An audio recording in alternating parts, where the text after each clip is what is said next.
And I just remember feeling the grace of these complete strangers who were willing to show up and give their love to someone that they'd never met.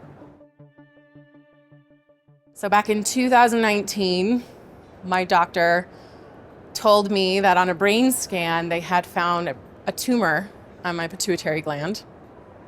But this comes after the fact of a couple years prior, I was hospitalized for getting Botox injections for my head down through my shoulder for a misdiagnosis from the doctors. They said I had cervical dystonia and they were going to try and treat the nerves with that.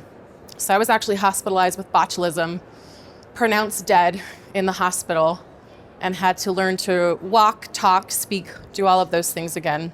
And this was a diagnosis based off of 20 years of being in and out of the hospital almost every month since I was a kid.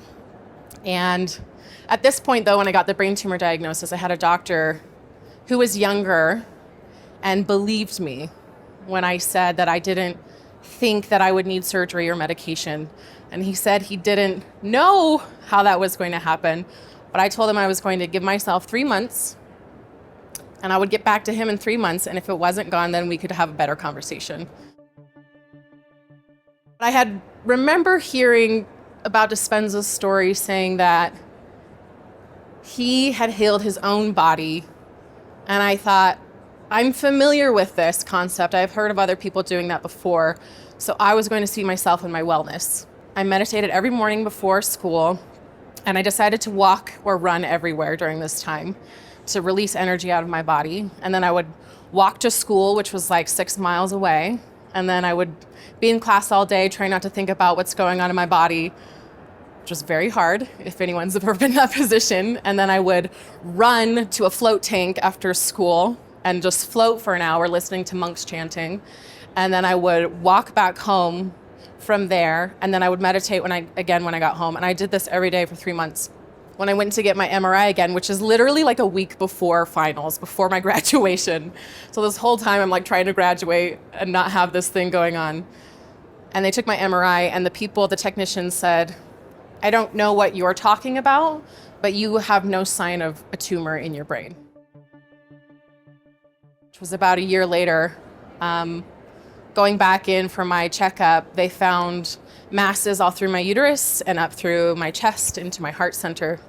They told me they would have to remove my uterus entirely, and that they didn't know what they would say about the masses in my chest. And I said, well, I know I've done this before, but I haven't actually addressed the root of why I'm here. I know how to do it quickly and get back to that space, but I haven't stayed in that space. So I quit school and I got rid of everything I owned, and I moved to the countryside in the middle of Montana at my sister's house. And I again eliminated everyone from my life in that moment because I knew I had to get down to what was causing my stress, and it was a lot of anger. It was anger at myself and my environment, and I had been blaming a lot of other people for who I was. And I didn't like who I was. Even if others liked me and couldn't fathom me not liking myself, I didn't like myself, and I was angry at me all the time. And so I pulled out Dispenza's book, Breaking the Habit of Being Yourself, and I finally sat with it. And I locked myself in my sister's closet every morning at 5:30 because she has a million kids. And I would hear them running outside, and I would just sit in her dark closet on a chair, meditating and just seeing myself without my anger. It had nothing to do with the masses in my body. I'd already just faced that. But I had to deal with my anger and my lack of love toward myself. And I actually had 2 coherence healings during this time over the course of a year remotely. And I remember after each one, I expected to just like be walking on water, right? And there was disappointment after that feeling of just like not feeling this miraculous moment. But I remember this research that Dispenza had brought up, I don't know where it was at, that you can pray for someone in the past or in the future and it will still impact them.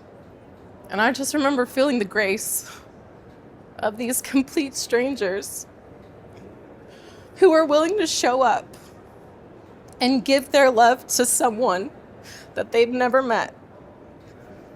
And that moved me incredibly because I was always that person for someone else.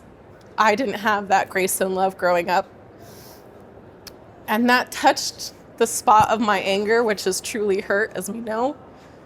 And it just bloomed. It blossomed and it rotted all over the ground and it turned into compost.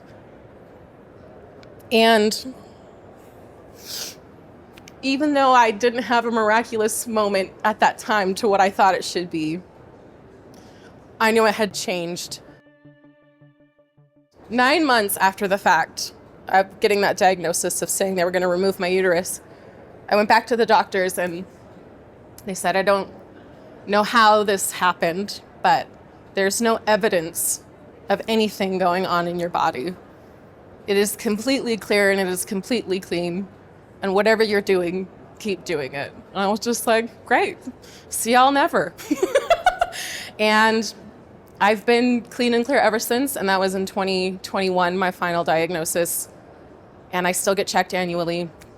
But yeah, it's all good, man.